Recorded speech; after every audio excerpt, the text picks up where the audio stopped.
ആളുകൾ പറയും ഭാഗ്യമില്ല എന്നൊക്കെ പറയില്ലേ. ഈ ഭാഗ്യം എന്ന് പറയുന്ന വാക്കിന് ഞാൻ കേട്ട ഏറ്റവും നല്ല നിർവചനം preparation meats the opportunity that's call luck എന്ന് പറയും.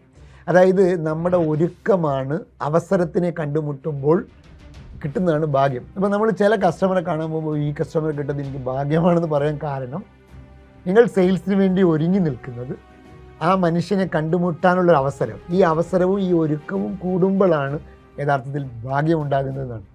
പലപ്പോഴും ആളുകൾ ഒരുങ്ങാറില്ല. അപ്പം ഞാൻ പറയും ഏതൊരു സെയിൽസിന് മുമ്പും നിങ്ങൾ ശരിക്കും ഒരുങ്ങണം. ഒരുങ്ങുമ്പോൾ നിങ്ങൾ വെൽ പ്രിപ്പയർഡ് ആകുമ്പോൾ സ്വാഭാവികമായി നിങ്ങളുടെ കോൺഫിഡൻസ് ലെവൽ വളരെ കൂടുതലായിരിക്കും. ഒരു വ്യക്തി എന്ന രീതിക്ക് ഒരു സെയിൽസ്മാൻ എങ്ങനെയാണ് ഒരുങ്ങേണ്ടത്, അയാളുടെ കോൺഫിഡൻസ് ലെവലും അയാളെ ആ കസ്റ്റമർക്ക് ഇഷ്ടപ്പെടുന്ന രീതിക്കൊക്കെ എങ്ങനെ നമ്മളെ സ്വയം ഒരുക്കാൻ കഴിയും. അങ്ങനെ 3 ലെവലിൽ ഒരുങ്ങാൻ കഴിഞ്ഞാൽ തീർച്ചയായും ഞാൻ പറയാം നിങ്ങൾക്ക് സെയിൽസിന് പോകുമ്പോൾ നിങ്ങളുടെ കോൺഫിഡൻസ് ലെവൽ മൾട്ടിപ്ലൈ ചെയ്തിട്ടുണ്ടാകും. അപ്പോൾ ഓരോ ലെവലിലും എങ്ങനെ ഒരുങ്ങാമെന്ന് നമുക്ക് നോക്കാം. First impression is the best impression. ഇത് നിങ്ങൾ സ്ഥിരം കേൾക്കുന്നൊരു ഡയലോഗാണ്. എന്താ കാരണം ചോദിച്ചാൽ ഫസ്റ്റ് ഇംപ്രഷൻ ഉണ്ടാക്കാൻ കഴിഞ്ഞാൽ വളരെ എളുപ്പമായി നമ്മുടെ കോൺവെർസേഷനും നമ്മുടെ കാര്യങ്ങൾ പറഞ്ഞ് മനസ്സിലാക്കാൻ ഫസ്റ്റ് ഇംപ്രഷൻ ഉണ്ടാക്കുക എന്നത് വളരെ പ്രധാനപ്പെട്ടതാണ്. ഒരു സെയിൽസ് പ്രോസസ്സിൽ ആരാണ് കൂടുതൽ സംസാരിക്കേണ്ടത്? കസ്റ്റമറാണോ സെയിൽസ്മാനാണോ എന്ന് ചോദിച്ചാൽ സെയിൽസിനെ കുറിച്ച് വലിയ ധാരണയില്ലാത്ത സെയിൽസ്മാൻമാർ പറയുന്നത് അതെന്താ സംശയം, കസ്റ്റമറേക്കാൾ കൂടുതൽ സെയിൽസ്മാനല്ലേ കൂടുതൽ സംസാരിക്കുക എന്നാണ് പറയുക. നിങ്ങൾ കൂടുതൽ സംസാരിക്കുമ്പോൾ യഥാർത്ഥത്തിൽ നിങ്ങൾ ബലഹീനനാകുന്നു എന്നാണ്. പകരം കസ്റ്റമർ കൂടുതൽ സംസാരിക്കുമ്പോൾ കസ്റ്റമർ കൂടുതൽ നമ്മളെ പറഞ്ഞ് മനസ്സിലാക്കി തരും. അദ്ദേഹത്തിൻ്റെ പ്രശ്നങ്ങൾ, അദ്ദേഹത്തിൻ്റെ താല്പര്യങ്ങൾ, അദ്ദേഹത്തിൻ്റെ ഇഷ്ടങ്ങൾ സ്വാഭാവികമായി അദ്ദേഹത്തിനെ കൈകാര്യം ചെയ്യാനും അദ്ദേഹത്തിനെ കൊണ്ടൊരു തീരുമാനം എടുപ്പിക്കാനും വളരെ എളുപ്പമാകും. അപ്പം അതുകൊണ്ട് ഈ പ്രോബിംഗ് സ്റ്റെപ്പിൽ ചോദ്യങ്ങൾ ചോദിക്കാൻ, അത് ആ ചോദ്യങ്ങളിലൂടെ അദ്ദേഹം പറയുന്ന ഉത്തരങ്ങളെ ശ്രദ്ധാപൂർവം മനസ്സിലാക്കാനും കഴിയുക എന്നത് വളരെ പ്രധാനപ്പെട്ടതാണ്. ഈ സ്റ്റെപ്പ് ഉണ്ടെങ്കിൽ മാത്രമേ പ്രസൻറ്റേഷൻ എന്ന് പറയുന്ന സ്റ്റെപ്പ് എഫക്റ്റീവായി ചെയ്യാൻ കഴിയുകയുള്ളൂ. നിങ്ങൾ കസ്റ്റമറായ നിങ്ങൾ വാങ്ങിക്കാൻ തയ്യാറാണ് എന്ന് സെയിൽസ്മാനായ എന്നോട് മുൻകൂട്ടി അറിയിച്ചതായി ഞാൻ ഊഹിച്ചുകൊണ്ട് നിങ്ങളോട് സംസാരിക്കുക. അതാണ് അസംപ്റ്റീവ് ക്ലോസിംഗ്. ഒരിക്കൽ കൂടി പറയാം. കസ്റ്റമറായ നിങ്ങൾ വാങ്ങിക്കാൻ തയ്യാറാണ് എന്ന് സെയിൽസ്മാനായ എന്നോട് മുൻകൂട്ടി പറഞ്ഞതായി ഞാൻ ഊഹിച്ചുകൊണ്ട്, സെയിൽസ്മാൻ ഊഹിച്ചുകൊണ്ട് കസ്റ്റമറോട് സംസാരിക്കുന്നതിൻ്റെ പേരാണ് അസംപ്റ്റീവ് ക്ലോസിംഗ്. ഭയങ്കര പവർഫുള്ളായ ഒരു ക്ലോസിംഗ്. എന്താണ് ഈ ക്ലോസിങ്ങിൻ്റെ പ്രത്യേകത? ഈ ക്ലോസിങ്ങിൽ സാർ ഇത് വാങ്ങുന്നുണ്ടോ, സാർ പൈസ തരുമോ, ഇങ്ങനത്തെ പൊട്ട ചോദ്യങ്ങൾ ചോദിക്കാൻ പാടില്ല എന്നാണ്. കാരണം എന്താ, അദ്ദേഹം വാങ്ങിക്കാൻ തയ്യാറാണെന്ന് മുൻകൂട്ടി പറഞ്ഞതായി ഊഹിച്ചിരിക്കുകയാണ് നമ്മൾ.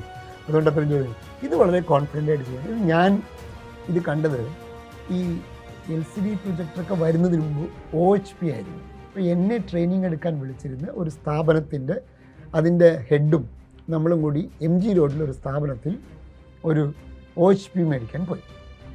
അപ്പോൾ അവിടെ ഒരു മികച്ച സെയിൽസ്മാൻ, ഞാൻ ലൈഫിൽ കണ്ട മികച്ച സെയിൽസ്മാൻ ഒരാൾ. കാരണം അതായത് മനോഹരമായി ഞങ്ങൾ കൈകാര്യം ചെയ്തിട്ടുണ്ട്. ഞങ്ങൾക്ക് ഭയങ്കര ഒരു കംഫർട്ട് തോന്നി. അദ്ദേഹത്തെ എക്സ്പ്ലനേഷൻ വളരെ എഫക്റ്റീവ് ആയിരുന്നു. അപ്പോൾ ഈ OHP കുറിച്ച് ഇങ്ങനെ ഞങ്ങൾ ചോദിച്ച് സംശയങ്ങളൊക്കെ ചോദിച്ച് ക്ലാരിഫൈ ചെയ്തുകൊണ്ടിരിക്കുമ്പോൾ അദ്ദേഹം ഞങ്ങൾ ചോദിക്കാണ്, ഇത് എങ്ങനെ കൊണ്ടുപോകും, കാറ് കൊണ്ടുവന്നിട്ടുണ്ടോ എന്ന് ചോദിക്കാൻ. This is called assumptive closing. അതായത് നമ്മൾ സാധനമേ വാങ്ങിച്ചിട്ടില്ല, പക്ഷെ അദ്ദേഹം ചോദിക്കുകയാണ് ഇത് കൊണ്ടുപോകാൻ നിങ്ങൾ കാറ് കൊണ്ടുവന്നിട്ടുണ്ടോ എന്ന് ചോദിക്കുന്നു. അതാണ് അസംപ്റ്റീവ് ക്ലോസിംഗ്.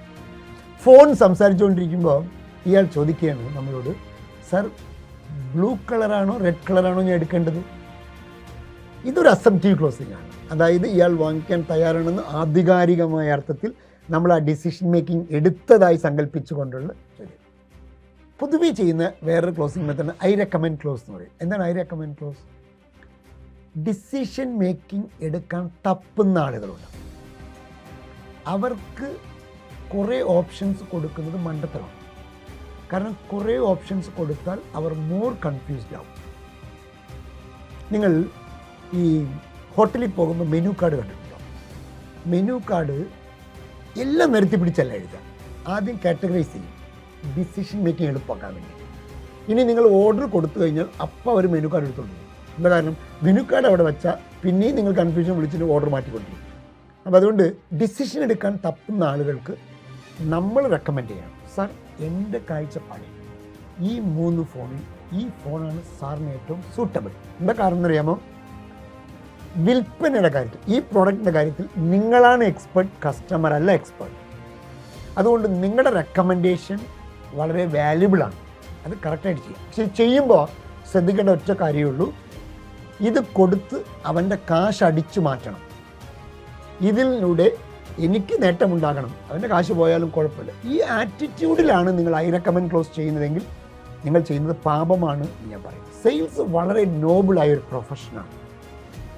യഥാർത്ഥത്തിൽ മറ്റുള്ള ആളെ ഹെൽപ്പ് ചെയ്യുന്നതാണ് സെയിൽസ്. സെയിൽസ് എക്സൽ ചെയ്യുക എന്ന് പറഞ്ഞൊരു കോഴ്സ് ഇതിൽ കൂടെ ഉണ്ട്. അതിൽ കൃത്യമായി നമ്മളത് പറയുന്നു. ഹെൽപ്പിംഗ് ആണ് സെയിൽസ് എന്ന് തോന്നിയാൽ മാത്രമേ നിങ്ങൾക്ക് കോൺഫിഡൻസ് ഉണ്ടാകൂ ആ പ്രൊഫഷനിൽ. അതുകൊണ്ട് I recommend close decision making.